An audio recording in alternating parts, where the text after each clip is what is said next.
5000 वर्ष से भी अधिक पहले सिंधु नदी और उसकी सहायक नदियों के जीवनदायी जल के किनारे मानव इतिहास की सबसे प्राचीन और उन्नत सभ्यताओं में से एक का उदय हुआ।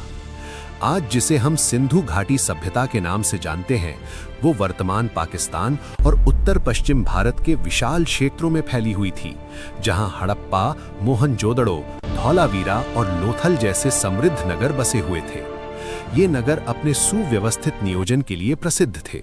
सीधी और चौड़ी सड़कों का जाल, मानकीकृत पकी हुई ईंटें, बहुमंजिला मकान, ढकी हुई जल निकासी प्रणाली और विशाल सार्वजनिक स्नानागार, जो एक ऐसे समाज को दर्शाते हैं जो व्यवस्था, स्वच्छता और उत्कृष्ट इंजीनियरिंग को महत्व देता था। सिंधु घाटी के लोग कुशल किसान थे, जो गेहूं, जौ और कपास की खेती करते थे और साथ ही दक्ष व्यापारी भी थे, जिनका व्यापार मेसोपोटामिया और मध्य एशिया तक फैला हुआ था।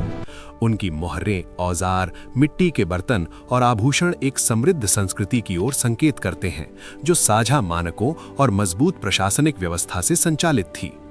लगभग 1900 ईसा पूर्व के आसपास ये महान सभ्यता धीरे धीरे पतन की ओर बढ़ने लगी।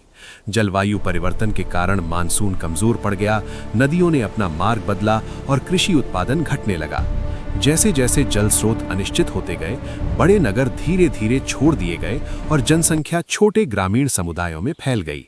कहीं भी अचानक आक्रमण या व्यापक विनाश के स्पष्ट प्रमाण नहीं मिलते, बल्कि ये पतन पर्यावरणीय और आर्थिक चुनौतियों के कारण हुआ एक लंबा और धीमा परिवर्तन था।